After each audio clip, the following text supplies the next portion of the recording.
What was that old thing they used to say back in the 80s when you had all those that Thursday night lineup? You know, you had Cheers, and I know Cosby Show was there and something. I don't remember that. All I remember is TGIF. I can't remember what Thursday night was. Yeah, I can't remember what Thursday night was, but I'm bringing it up because it's Thursday, 9 p.m. We're here. No driving gloves. We're going to talk a little car news. We're going to talk a little bit about daily driving classics.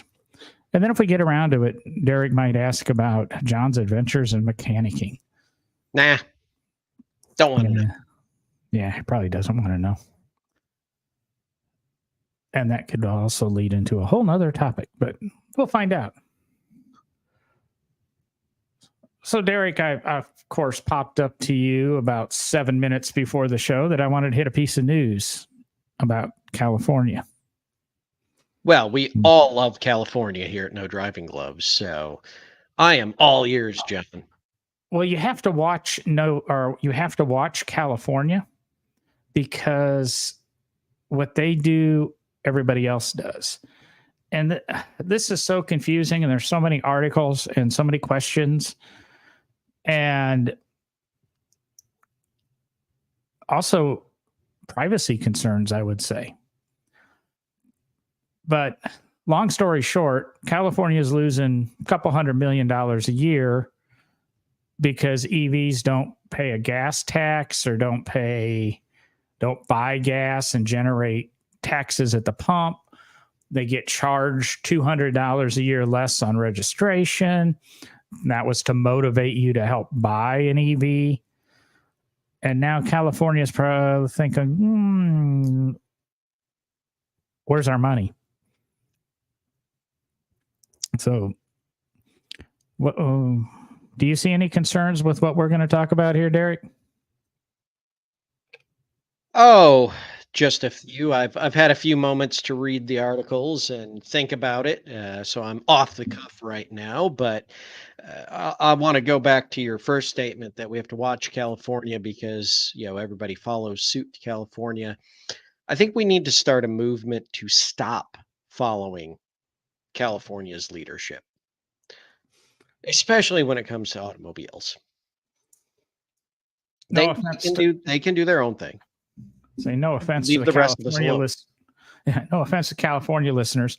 We'll be happy to let you have the great state of California, or the great country of California. Leave the rest of us alone. We're not against the some of the people of California, especially if they listen to No Driving Gloves, because we know you are like-minded people that enjoy the automobile and are passionate about the automobile. We just don't necessarily agree with, some of the things we're going to talk about this evening in what California is trying to do around automobiles. Well, we're not going to dive deep into this quite yet. We just want to make you aware that California right now, according to some of these articles, and since I don't live in California, I could be incorrect in how I'm interpreting these articles. If you drive an EV, you pay $100 a year in a gas tax as part of your registration. If you drive a ICE-powered car, internal combustion engine, you pay $300 a year. And with approximately 1.1 million EVs, and then they classify hybrids in that same EV category, 1.3 million hybrids on the road in California in roughly 2022, that's a $200 million swing or loss to the bottom line. And then, of course, additionally, and I can't find this number anywhere, and this is something that goes way back. They don't tell us how much the state taxes are on each gallon of gasoline. And I guarantee you, even if they implement this per mileage charge, it's not like you're going to wake up one morning and gas is $6, and the next day you wake up and it's $4.50, because then you would find out they're really taking $1.50 a gallon in taxes from you, and then you'd be upset about that. So I can't see the gasoline drivers, if they get forced into paying per mile along with the EV drivers. John, can I jump in? Yeah. According to caltax.org, so californiatax.org, caltax.org, the current the well, it is currently the gas tax is 57.9 cents per gallon. And on July 1st, it will jump to 59.6 cents per gallon. Okay, and if we take the say roughly cafe average new car gas mileage, isn't that somewhere around 30 miles a gallon? So they're paying 2 cents per mile to drive a gasoline car in taxes. And I believe this legislation, they have 3 different tiers of 2, 3, and 4 cents per mile, which will be computed via your GPS.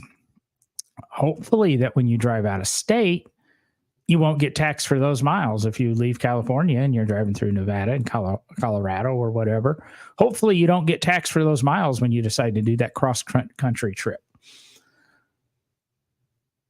And the funniest thing about this is right now they're saying it's a voluntary enrollment. So you can volunteer to pay to be tracked.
Can you hear me on your end, John?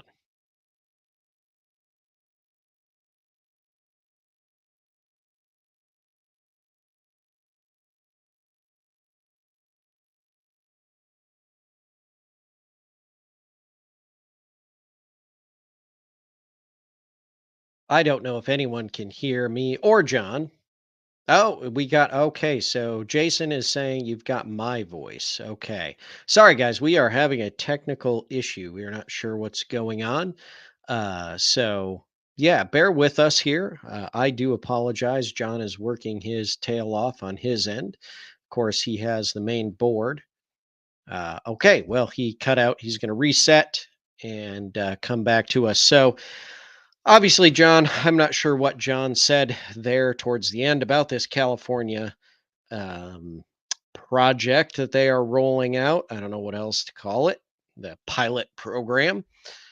John is back. Now, John, your microphone is showing as muted on my end. Just an FYI. Not sure if he can even hear me.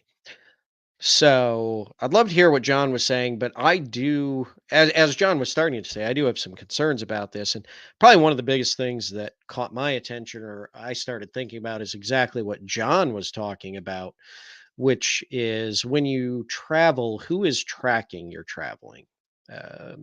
If are they going to trust you to submit your own travel? Well, you're going to lose money there because nobody's going to be truthful on how much they travel. And how does it work if you go out of state? If you're driving your car out of state, you're not using California roadways, you're using other state roadways. So you should not be charged in any way for your mileage that you put on your vehicle outside of the state of California. So as John was saying in the beginning, I think there's some privacy questions around this because, do we really want people tracking our movements in our automobiles? I guess if we were all conspiracy theorists, we probably know that we're being tracked all the time. We carry little devices that we talk on in our pockets that track us. So, sorry, guys, not trying to get all tinfoil on you. Just trying to carry the show while John is working on his end. So, Jason, is my voice still coming through, or am I rambling to myself?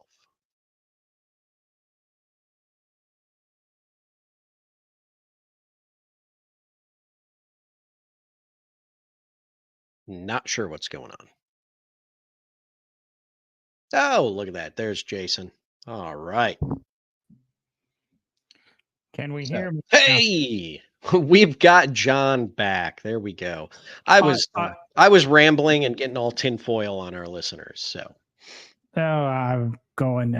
I moved something and I actually sliced a USB-C cable that goes from my interface to the computer.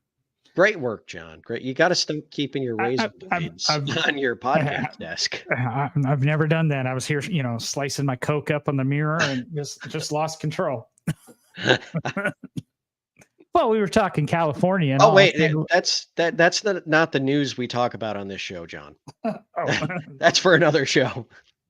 Yeah, like I say, we were talking California and got all confused. So, guess that anybody need a used USB-C to USB-A cable? I watched a show on USB cables the other day and HDMI cables. It's amazing how complicated those are. And they, believe it or not, they have little computers in them too. I was just talking about how, you were, and I'm not sure what you said when your cable cut and we lost you, but you had been talking about, who would track the miles, what if you go out of state, things like that. And I talked about a little bit of the, privacy issues with that, and do we really trust people to track us and track them? And then I realized, what am I talking about? We carry cell phones with us every day that track us, so Yes, but now this is nothing new about being tracked. Yeah, but now you're giving this information to state governments. And does that end up getting into the Fourth Amendment? Say you do something, you do something, and they want to, we're going to check his driving records here, and we're going to do this. Will they need warrants because you've already given the state permission to have that? And if it's the State Bureau of Investigations or the state police, have you given them rights to that? Have you given, you haven't done that with your cell phone. They've got to get a warrant and go to your carrier to get that tracking. If the state's doing it, they've just eliminated the middleman. So yeah, that's true. I don't know how this is. Let's go back to the program itself, John. Let's not get too crazy on the legal side of that weird stuff. Well, I got into the, and I can't remember if it's before I dropped or after, where it's a voluntary program and you get a volunteer to pay the state the money. I understand the need to collect revenue and maintain our roads and that. And it's not that I want to duck paying taxes, but it should be as simple as when you could either do it when you purchase your car, you have a mileage statement or odometer statement. When you sell your car, you have an odometer statement. And at that time, maybe the tax is due. Or maybe you can elect every year when you register the car, you report your mileage. I drove 17,000 miles this year, and then you pay your tax. You've got a tax bill, just like paying, is it the ad valorem tax or whatever? I pay some tax on my car every year when I register it, in addition to the registration fee. And maybe that's how it comes. And maybe you would have, if that's going to be a huge bill, you could slightly pay it monthly. And then, of course, now we'll talk about the poor people that, the lower incomes that have to commute farther to work in California. You live in San Francisco and you work in downtown San Francisco, but you're a waiter or a waitress. You don't live in downtown San Francisco. You live in the suburbs, and now you're paying more in taxes to be able to go to work to hang out with the rich people. It's a rough thing to figure out. I don't think we need to use GPS to track it. Our cars track mileage and they have odometers. Otherwise, why do we even need odometers on our car? Yeah, the and I dealers, mean, the articles that that I've been able to pull up and read here, John, it really gets kind of vague because it just says that an organization called California Road Charge will record the number of miles driven annually by motorists and tax them accordingly. So, yeah, I mean, obviously they're going to be somehow requiring you to submit your annual mileage. So maybe it is odometer readings. Good. It's a good question. most of the articles I've read and seen talk about it being GPS tracked. So I don't know. Like I said, we're just on the edge of this. It's obviously going to happen in California. We'll see if it tracks throughout the country. Jason did say that's what's good about being in Alabama. We're 10 years behind everything. There's been certain legislation in Alabama that has taken effect a lot quicker, and some of it relates to vehicles and some of it relates to medical and things like that. But I wouldn't even say just because you're in Alabama, you're safe, because as soon as it goes through California, every state's going to look at it and jump on board because it's free money. But I'm just thinking about this, John. Hang on.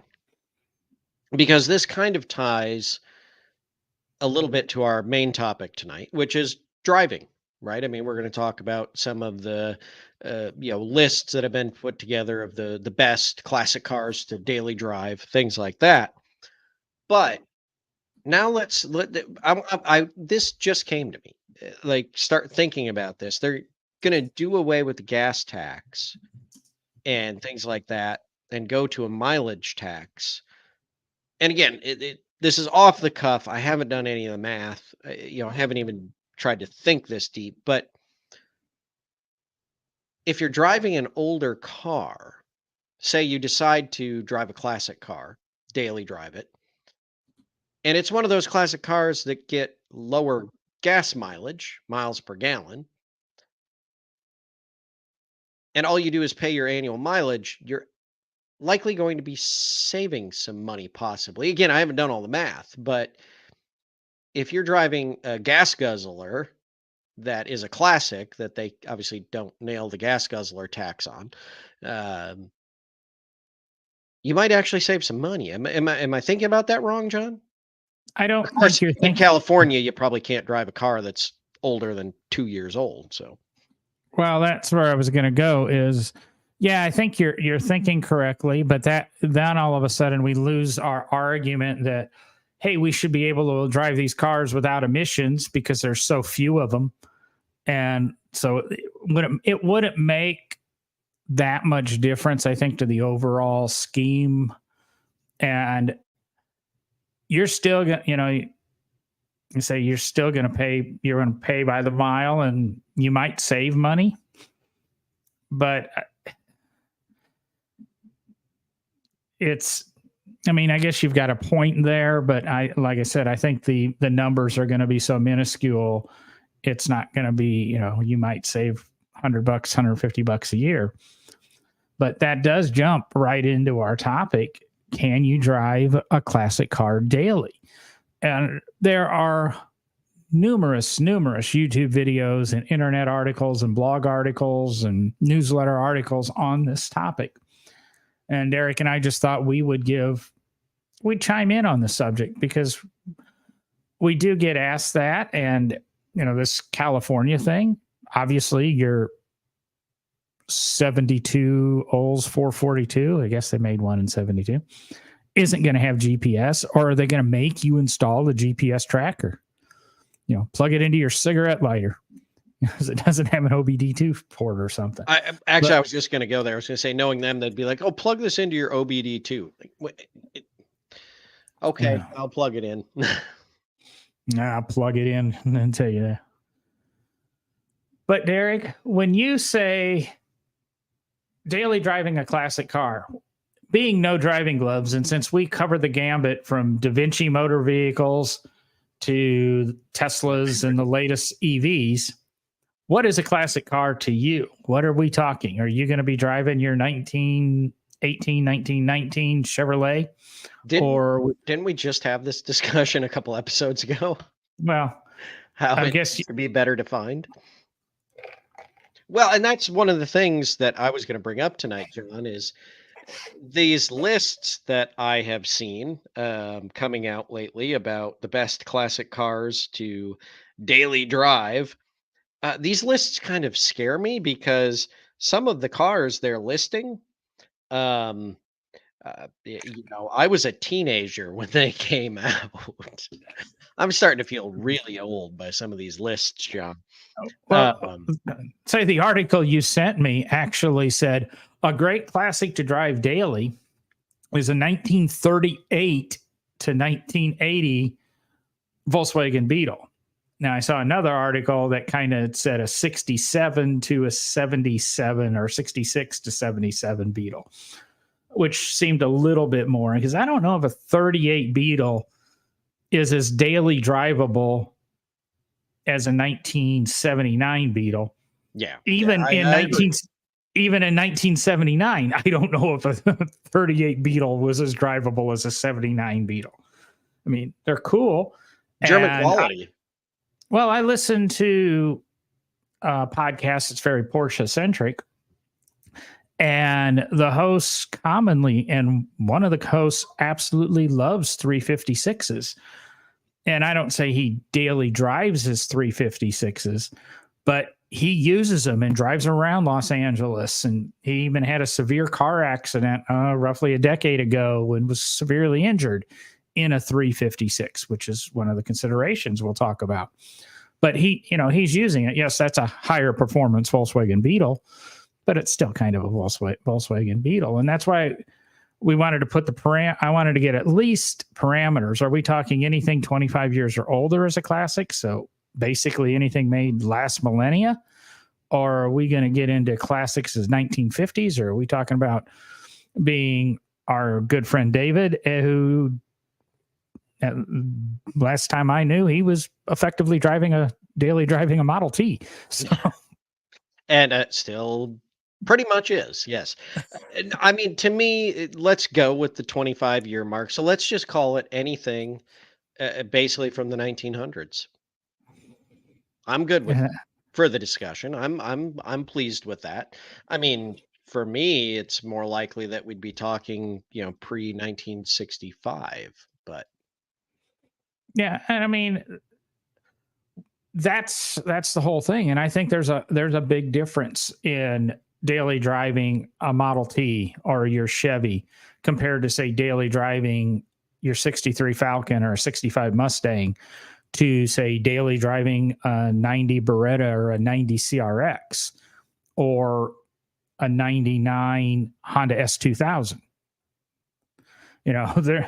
There's a huge gambit there. And I think an S2000 or even a Miata is a little bit more conducive of daily driving than say an 86 Dodge Omni. Or it really comes down to the vehicle and I guess how late you can be for work, how much time off you have. well, and it is, and that's I think one of the interesting things, which I think we talked about a little bit when we dove into this classic car discussion a few episodes ago, is when you look at the development of the automobile, the technological progress of the automobile, and you think about a 25-year-old car today, which is let's basically say it's a 2000, right? I mean, because we're already getting into the 2025 model year. So 25-year-old car is a car from the year 2000. Okay.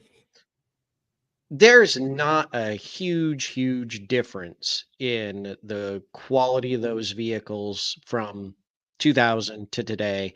There's been some progress, right? But really, a car from 2000 is, and there are many of them out there, can be just a good used car for someone to be driving. But let's Well, look at, if you were in the year 1950 right now, a 25-year-old car would be a car from 1925. The difference between those cars was massive on their capabilities, the technology inside of them.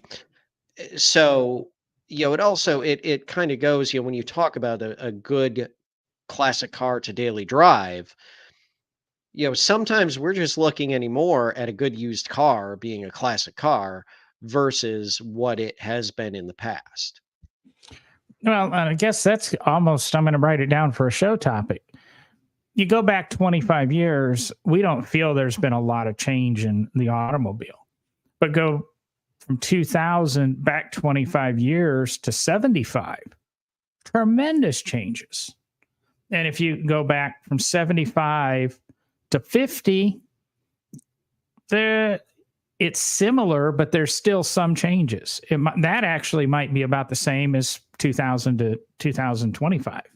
Yeah. But like you said, if you go back from 50 to 1925 and you go from 1925 to 1900, the technological advances for those 2.5 decades, every time you go, is tremendous. And we've kind of stagnated. And we did talk an episode or two ago about the average age of a used car, and then it's the oldest it's almost ever been, where we're talking 12 and 13 years old. So that's halfway to that 25-year mark. If we're sitting here and we're going to say it's the 2025 model year, which it is for some cars, that's daily, that's people using a 2011, 2012 vehicle. And I'm in this odd boat that, I say quite often, I drive 3,000 to 4,000 miles a month. I'm driving a 2015 automobile to do that. So I'm driving a 10-year-old car to drive that. And I'm really not too concerned about it working or not working. I mean, in the back of my mind, it's, your timing belt might be an issue, or what electrical thing might fail. And I think that's the only thing that really concerns me about driving something like that in the last 25 years. But I think when we're going to jump back to the 1900s for cars, it gets a little bit different. I mean, early to late 90s, a lot of things became a lot more electronic. But if you get, say, 92 and older, you're still dealing a lot with carburetors. You have some computer control and some electronics, but really a basic toolkit. And the couple known failure electrical parts, you're pretty good. I mean, I was doing the cigar gig the other day, and we had a guy come in a 74 Ram Charger, gorgeous truck, but it was failing to start on him, and he thought it was a battery. And I went out and tried to help him, and no, it wasn't a battery. I thought it was probably a starter relay or a little voltage regulator or something that was rendering it non-operable. And I mean, if we had a little bit more time, we could have tried to jump a couple of things and maybe have got it to run. But, I was having to tend to, my job, which isn't fixing a 74 Ram Charger. But it could be. But with simple tools, you probably could have got that running or got it to limp up to the AutoZone or O'Reilly's and got your part, or simply walked up there, got your part, come back, put it on. Where today you have to put a scanner on it and address that part to the car and get it speaking to all the other sensors and all the other computers in the car. And I think the idea of driving a classic now almost has to stay with pre-2000, 1900s vehicles, like you said, because as the farther we get and the more and more electronics you have, what's it going to be like in 2050? Are people going to be driving 25 and 30-year-old Teslas? Probably not. Unfortunately, those things will go away and the parts will go away, and I don't know if there'll be an aftermarket for them. And that gets into the whole other discussion about futures collectible. But steering this or piloting this boat back on course, I still think in the back of my head, I could drive a CRX daily. If I wasn't driving 3,000 miles a month and I was a normal person and had a job in town and that, daily driving a CRX wouldn't be that big a deal. I was doing that. Matter of fact, I had a Facebook memory today. I was autocrossing my 15-year-old CRX. Not 15-year-old, 25-year-old CRX. In 2014, 2013. And I was a bit I don't know if jealous is the right word here, John, but I was a bit aggravated, let's call it, when I went through the list, at least the list from Road and Track on this topic. And the number 22 car that they picked was the 1984 to 1991 Honda CRX. My problem with that is that nowhere on this list did the Chevrolet Beretta make the list. Well, the Beretta wasn't exactly a good car when it was new. It was a phenomenal car. John, I loved that car. Yeah, I would drive one today. That was the GM golden days.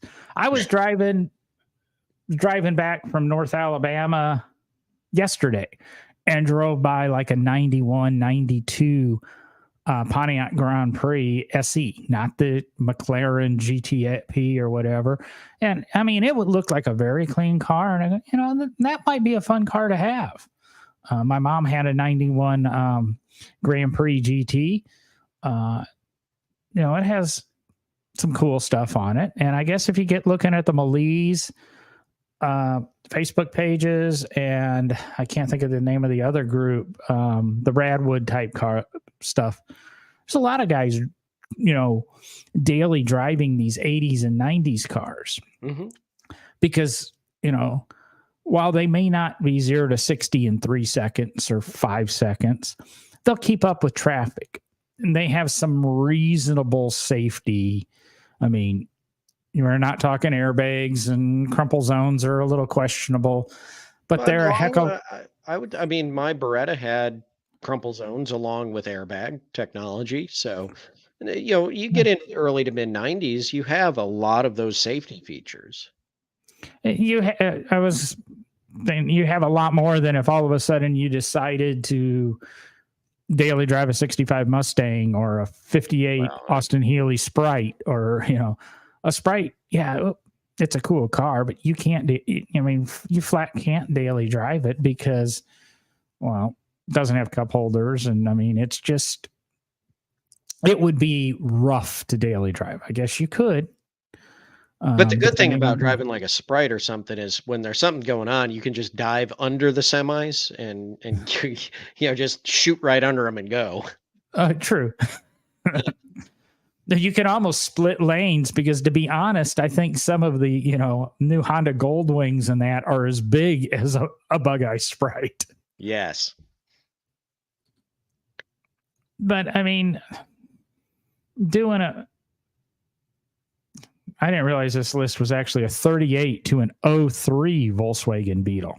Well, I think they just, on that front, I think they just looked at what the production run of the Beetle was, and they just put it in there. So let's not get hung up on that, John. Are we doing 03 so you can go get a Brazilian Beetle, or what? Mexi Beetle. Yeah, get a Mexi Beetle. Yeah. So, but, I think that this list is a strong list. There are some cool cars on here, and but I think the other thing that you have to keep in mind if you're going to daily drive a classic car is like John was talking about, what is your commute? Because your commute's going to play into that. If you've got a commute that's 10, 15 minutes, you live within a couple mile radius of your job, which is, fantastic, for those that can do that. You could daily drive a lot of earlier cars, especially if there's a lot of, surface streets that you can take, not non-highway streets that you can take. And as John said, John and I both know a couple people that, daily drive a Model T. He has his own shop at his house, and he daily drives it to, go get parts or go grab lunch or whatever he needs to do. Typically, he's jumping in his Model T. He also has a Miata that he runs, so that's another car that makes this list, the Miata. And but we also both know someone who, for a year, daily drove a Model A Ford, and actually drove quite a distance in some cases in that Model A Ford in northern Michigan during the winter, just to prove that it could be done. So, really it comes down to, I think, your commute time and distance and what you can drive. I lived when I worked at the National Corvette Museum. I live about 35 minutes from there. And I drove my 31 Chrysler a few times into work. I didn't daily it, right? Because if my insurance agent's listening, I don't daily drive the cars you insure, because that's against the rules. And but now that I drive 45 to 50 minutes, am I going to daily drive one of my early cars? No, because about the only way to get to work now is on the interstate highway system. There are back roads most of the way that I could take, but I still have to get on usually at least one small section of interstate to get to where I need to go. So, those factors start playing in that you were talking about, John. Safety. Obviously, my family would worry about me if I was driving even my 61 Ford Falcon, which can keep up with traffic in the slow lane. I would definitely not get into Nashville traffic in the fast lane in that car. But it doesn't have the safety features, right? There's not airbags. It's all steel, even inside the dash. There's no padded dash. I mean, it is not a safe car to be going 60, 65 mile an hour in, with cars going past you at 80, 90 mile an hour, and have something go wrong, because you're right. You're not going to be safe in the event of an accident.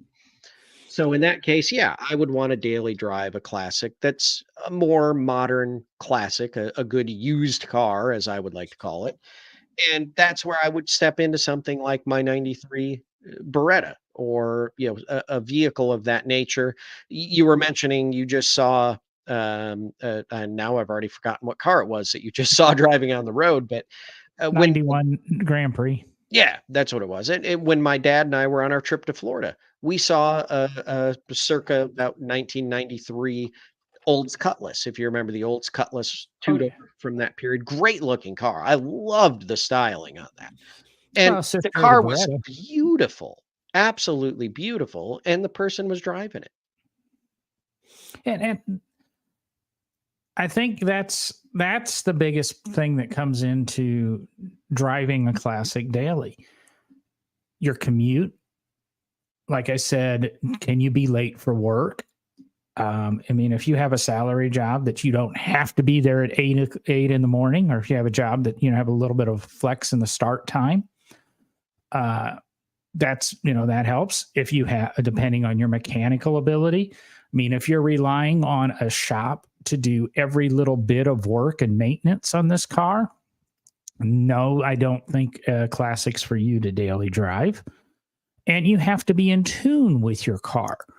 You have to be able to notice that, hey, this feels like it's dragging a little, or that noise seems odd, or the brake pedal feels just a little bit different. You have to be able to, you don't have to be Jeff Gordon and know that, the right front tire is 1 PSI low, But you have to be, I mean, with my Fiesta, like I said, I had a wheel bearing issue, but I had known for something felt wrong for the last couple of weeks, and then the noise came, and then it started, kind of made sense, but it just felt like it was dragging a little bit.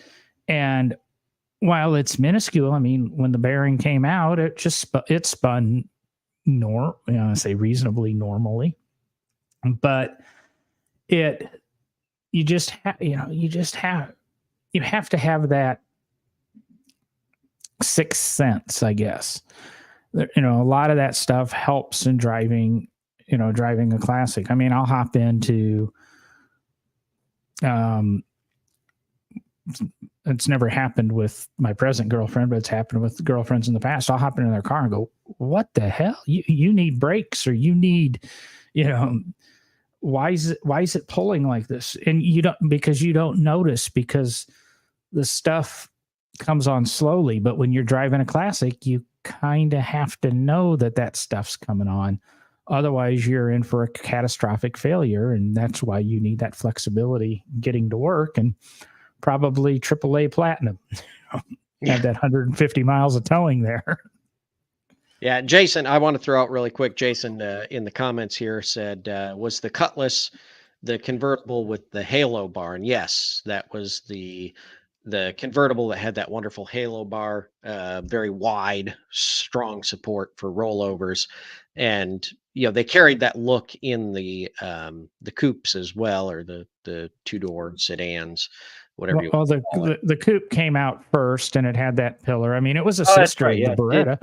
It was sister to the Beretta. It was a better looking, in my opinion, to the Beretta. I think it had the door handle on that B pillar also.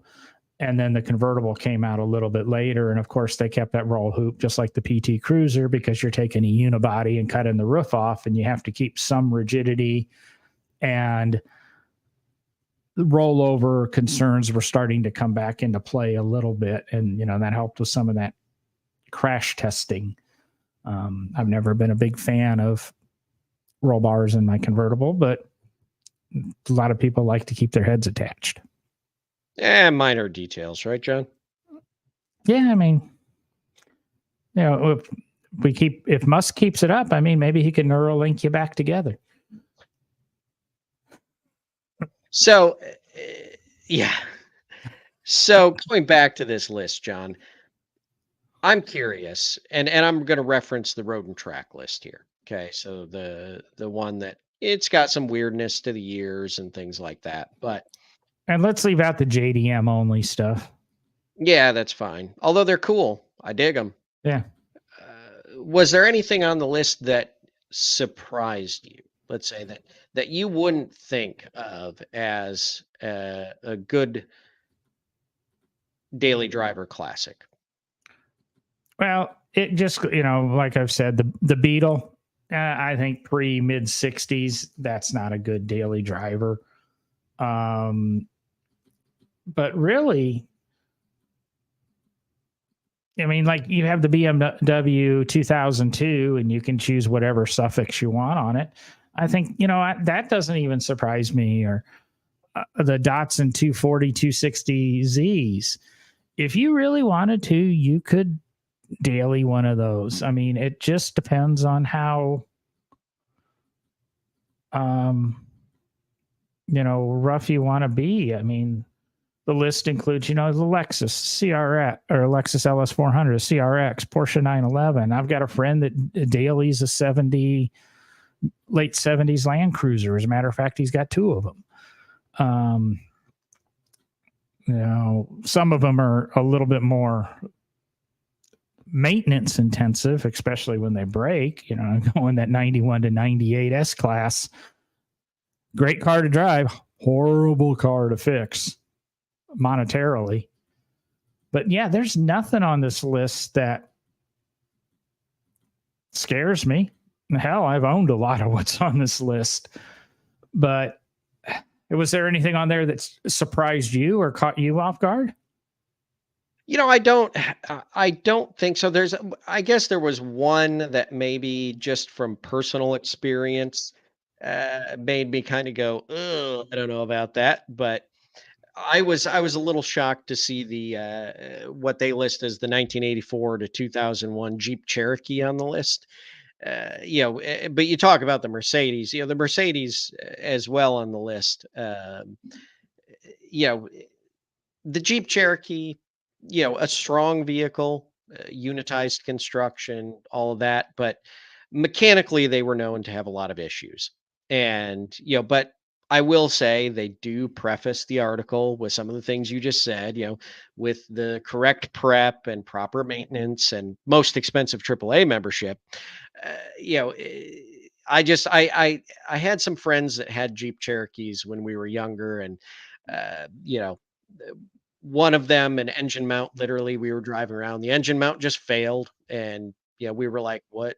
There was just noise. The car still ran and drove, and it snapped the exhaust system, and so we thought, well, the exhaust broke. That was the noise was the exhaust breaking. So took a coat hanger and kind of tied it up and tried to fix it so it'd be quiet to get it back to I think we went back to my dad's the house I grew up in, to my dad's shop, and had a chance to look at it. It's like, no, no, that wasn't the exhaust. That's literally the engine is falling out of the car. So maybe it's a personal experience with the Jeep Cherokee and friends who had issues. I had some other friends that had issues with them, but that one I Well, was kind of like, I don't think I could ever see myself daily driving a Jeep Cherokee from those well, eras. well, Jeeps are always interesting because Jeeps are wonderful or they're horrible. And it just goes Jeep to Jeep. My ex-wife daily drove a 95 Wrangler up until 04, 05, 180,000 miles on it, inline six, 5-speed, original clutch, original rear brakes. I mean, most of us interstate miles. I honestly had a 85 Jeep Cherokee back in 2004, 2005. Bought it for a winter car. I think I paid $800, put an exhaust on it, and I drove it for the winter. And that was the stupidest thing because you know what? I sold it to the woodworker at the restoration shop. The guy did all our woodwork. And he still drives it today. So, and he's got a later model pickup, but he still drives that Jeep today. I'm going, damn, that was stupid. I should have, kept it. God only knows how much money he's put into it, keeping it running. But now you're looking at, what is that, 30, I can't even do the math right now, 30, 40-year-old vehicle that he's daily driving, or not daily driving, but probably half his driving's done with this. And it's treated like a truck. It's not babied and wiped down with a diaper on the weekend. He drives it in the winter and hauls stuff with it and hunts with it. And, so like I said, Jeeps are one of those vehicles. They're absolutely great and wonderful, or they're absolutely horrible. And it doesn't matter. It's not a certain model. It's not a certain model year. It's just a certain vehicle. I mean, this vehicle's bad. This one's good. It's almost like the guy at the end of the line said, hey, Frank, make that one junk. Make that one good. Make that one exceptional. Make that one junk. And that's, the way, to me, Jeeps have always been. But yeah. Is there anything missing from this list that you would throw on other than your Beretta? Yeah, the Beretta. I mean, all my favorites are on here. The Miata, the CRX. I mean, if it was me, the Model T's missing, the Chevrolet 490 touring cars are missing. All the good cars from the, teens and 20s and 30s, right? Yeah, well, with an exception of the Land Cruiser 1951 to basically present and Volkswagen Beetle 38 to present, they really don't touch on anything much older than that. I want to say 1970s mark, because we got that. Yeah, they really don't. And to be honest, Really, to be honest, John, if you're someone who is into classic cars and you're uh, looking to, I don't know if maybe daily, and again, if you had a short commute on surface streets, non-highway, I think a car that could make every list of the best classic car for daily driving in short distance situations, I would not be afraid to daily drive a Model A Ford within reasonable distance. They are a modern car. They're very simple to operate, simple to work on. Model T is a little more complex with the planetary transmission and those issues and the pedal arrangement and understanding it. But a Model A is a very basic automobile and of modern setup. And I think, I mean, the places I've worked, the opportunities I've had to drive those cars, a Model A is a great car for just driving to and from places. It's not a beautiful styled car. I mean, it's got decent lines, but for what you need, it's everything you need to get around. So I probably would put the Model A on the list. There's an interesting thing. There's a YouTube video that keeps showing up on my playlist where they take I think it's a 1920 or so Model T to a Ford dealership to see if they'll work on it. And I haven't watched the video, but the title lets you believe that they were rejected and the Ford dealership refused to work on it. And then the irony is, I don't know if you got the message I sent you a little bit before the show, a local Ford dealer, brand new building, brand new location, has a Model A on the lot for sale for like $17,000. Nice. You won't work on the thing, but I'd be no, like, does this come? Is this certified pre-owned? Is this? Do I have a warranty? Is this got that blue warranty on it where I can, anything that happens the first 4,000 miles, which is probably all the things ever covered. No, The funny thing is though, it would be easier for the dealership to work on that car than any car that they work on. Honestly, I don't think it would be. Well, no, because I don't think anybody there would know how to work on it. Yeah. In the fact that I can't plug a computer in it for tell me what's wrong or give me a starting point. It would, they probably, their master tech could probably work on it because he could diagnose it. But I don't think any of the basic guys could do it. Yeah. You have I'm going to say with the Model T, hell, I bet you nobody in the dealership could drive it. Maybe that was the issue. They couldn't even get it on the lift. Yeah. Well, that's always that, we're getting a little off topic, but still kind of on the daily driving topic. But one of my plans here, when I get a moment, and I'm going somewhere that I know has valet. I'm going to drive one of my very early cars and take it up to the valet and just be like, yeah, just park somewhere safe, guys. Thanks. And just walk away. See what happens. Jason, one day I might tell the story about the day my dad called me and he bought his Lexus LS 400, which ironically is on this list. And he was deciding between an LS 400, an SC 400, or a Lumina Z34. Jason just said he wants a Chevy Lumina Euro 2-door. Yeah. Another small world.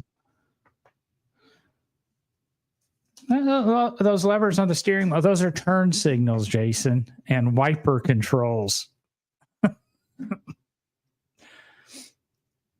Now, I was actually moving a little bit through the service because we're here at the end of the show. And the estimate I had on my car, I was just going to have them repair the wheel bearing. They wanted to do remove and replace radiator fan assembly, was going to cost a total of parts and labor $461.50. Synthetic blend oil change was going to be $73.52. They wanted to do a BG engine performance restoration service for $154.32, which means run a can of BG through it. Remove, replace timing belt and water pump for $1,885.31. Keep in mind the car's barely worth $3,000. Remove and replace spark plugs and spark plug wires for $322.49.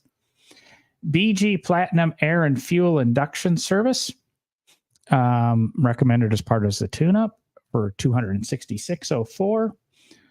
Do an alignment, which was just recently done to the car for $139.95. Resurface rear brake drums and brake shoes for $364.68. Not replace, resurface. And I could go somewhere else and for the same money have them replaced. And remove and replace engine air filter element for $80.95. As I said, I decided to do some of the work myself. What was the grand total of the estimate? Oh, and that doesn't include what I told them they could do was the rear wheel bearing, which parts and labor, well, I actually have that broke out still. Labor, $450. Total parts, $364.88. For a grand total of $695 to replace the right rear wheel bearing. I bought the right rear wheel bearing. I bought a Moog part, not a Motorcraft part. They were going to use a Motorcraft part, which I could have bought through the Ford dealer for $100 less. But the Moog part ended up costing $80. I took the brake drum off, took the 4 bolts out for the wheel bearing. It literally, the assembly fell off in my hand. I put the new assembly up on its pins, put the 4 bolts in. They're $450 in total labor. Took me 12 minutes. I did the radiator. Does it list the book charge on that, John? Hours? That is, I don't know if they listed the hours out. No, they didn't, but I'm assuming this place is probably $150 an hour labor. I did put it this way. I did the rear wheel bearing. I did the radiator fan assembly. I did the synthetic oil change. I did the air filter. Parts cost me, and I did the rear. I did the rear brakes, replaced the drums and replaced the shoes. $330 worth of parts in shipping, and I used a stopwatch when I did it. I didn't do it all in one sitting. Took me an hour and 37 minutes to do all of that work. So, yeah, not a problem. Everything went slicker than snot. And it took me longer to dig all my tools out of storage and make them all neat. And I did have to go buy a external star drive socket. And I think that, the trip to and from the store that I went to, because I also decided I probably should go ahead and rent the hub puller because I'm going to need a hub puller to get that bearing out.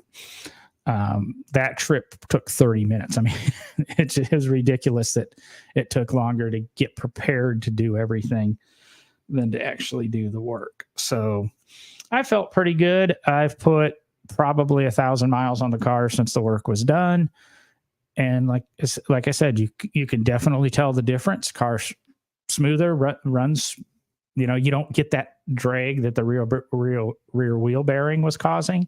It seems to idle a lot smoother because you don't have the fan wobbling and shaking the whole front end of the car. I just said I would feedback this week, and Derek said we'd talk about this week and find out how it went.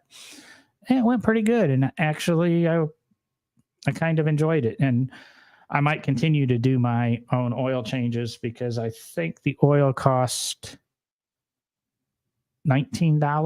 Motorcraft 520 semi-synthetic. I think it was 19 or $20 for 5 quarts. And the oil filter might have been a Motorcraft oil filter was right around $9. So $29 instead of whatever they wanted, 73.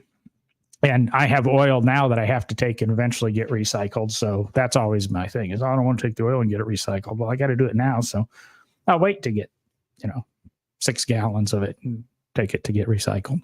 Mm-hmm. So how many times did you cuss, John? I don't think I ever really cussed. I mean, I grabbed the wrong size socket for the drain plug on the oil pan. Probably, my old body creaked getting back up out from under the car. Glad I don't work on cars daily. But no, I would probably say all the cussing was in the end that, man, I shouldn't have rented those tools because now I got to drive them back.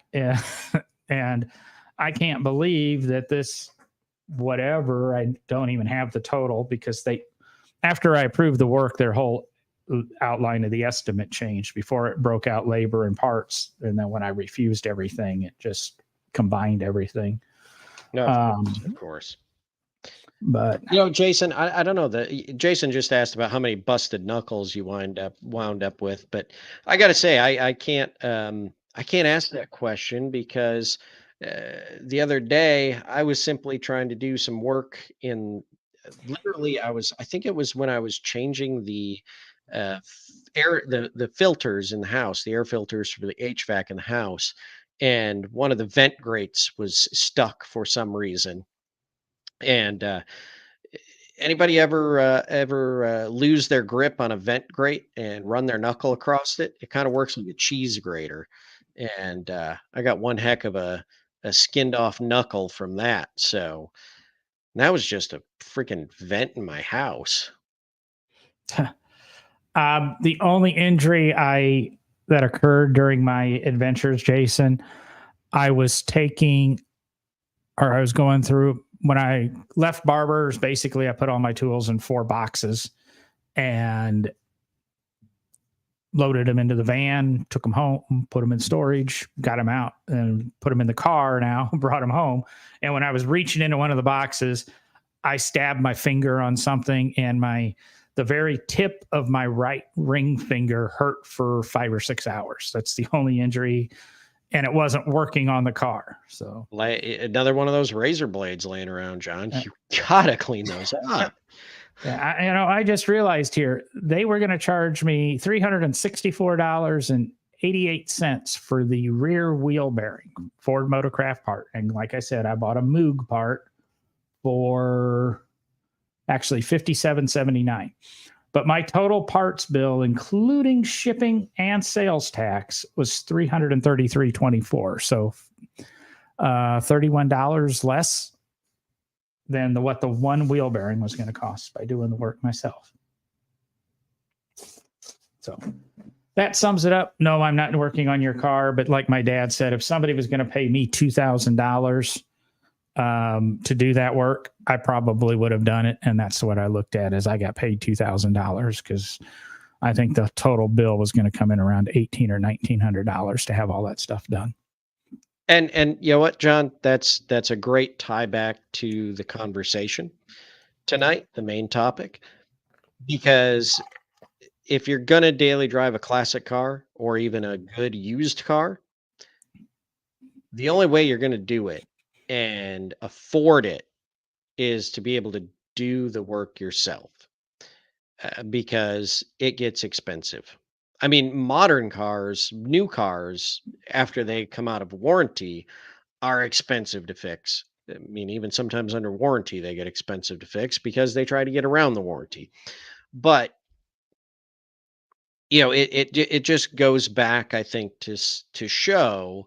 You broke that down nicely on what a dealership was going to charge, what it took you. No, this was an independent service shop. This was not a dealership. Yeah. What an independent service shop was going to charge you versus what you were able to do it yourself. And, that's something you have to think about when, I mean, obviously our listeners, a lot of them are very capable, car people that understand mechanical, you know, the mechanical nature of the vehicle, things like that, and can do some of this work on their own. But if it's, I've said it on the show before, it's something my dad and I always say, if you're gonna own an old car, you just expect that you're gonna have to work on it. Either that or have deep pockets because it costs a lot of money to work on old cars. I mean, most shops are at or above $100 an hour on rate to work on cars. So it's not cheap by any means. And so you're either doing the work yourself or you're going to know that you're going to pay a healthy sum to have this work done. Because especially the older cars you get, the more specialized the work. And sorry, but those of us that do work on them, we got to charge the money, and it's about the knowledge more than anything else. So Yeah, and I don't get me wrong, I'm not necessarily knocking the labor rates. I understand why they're there. I understand, it's very probable that say that wheel bearing that fell off in my hand might have been rusted to the car, might have required that slide hammer and puller to yank, remove it. And if that would have been the case, you risk breaking a bolt and etc. A labor rate is based on the amount of time that an experienced technician can do the job in after 10 times. So you change that bearing 10 times. That's the amount of, that's how they kind of compute their labor rates. We did dive deep into labor rates back on episode 183. Wire labor rates, $150 an hour. And sat down with an automotive consultant, worked with many dealerships on basically revamping service departments and dealerships. Ed Kovalchuk, he passed away a couple of years ago after we did the episode. And now I'm trying to find a shop owner who is willing to sit down and analyze some of this work. I still don't think 90% of the wheel bearings would justify 3 hours of labor. I mean, even watching one on YouTube was 20 minutes. And that guy's filming on YouTube. So I want to dive deeper into shop rates and why these things are so expensive. I alluded a little bit earlier. A friend of mine, ironically, took her Jeep Grand Cherokee into the shop for an issue. She feels like she's being screwed because of the price. And I don't know exactly what work's being done, but I do know that they recommended she have an oil change done. This was on Wednesday. She had an oil change actually done a week ago, Thursday. So they told her after 6 days she needed an oil change. They didn't even, look at the sticker. You can tell the oil's probably still clean looking because this woman doesn't drive much, might have 100 or 200 miles since the oil change. So she's not very confident in the dealership being honest with her on the work that needed done. And I don't know why people don't call me, but neither here nor there. But I might have a little bit more on that story as we dive into some of this, because like I said, this estimate really irritated me. The part costs really irritated me, that they were selling me parts that I could have bought myself. They were selling it to me at the same price I could buy the part, but then they were marking it up. And I find that ridiculous. Like I said, back in the 90s when I worked in a shop, we got our parts at a discount that was less than any, you buy retail, and then we mark it up to retail. Now it seems they probably still buy it less, take retail, and then mark up retail. And that I find inexcusable, and just another way to screw the general public. But that's no driving gloves.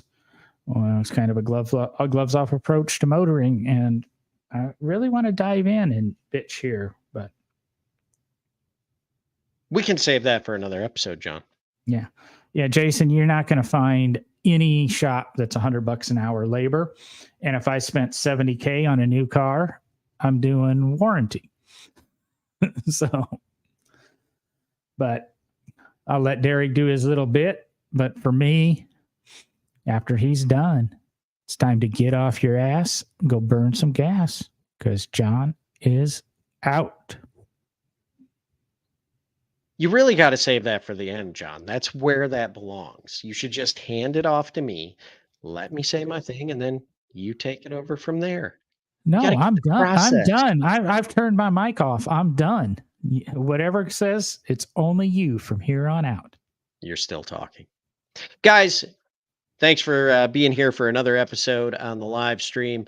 For those of you that are audio listening, thanks for downloading, listening to us. And guys, remember, if you like the show, if you like what you're hearing, and you just, even if we make you laugh because you don't think we know what we're talking about, give us a like, buy us a coffee, do something. And the best way to help us grow is to share the show and get the No Driving Gloves name out there, become part of the No Driving Gloves community. And beyond that, we'll see you guys next week. And John already left, so I'm going to head out. Thanks, guys.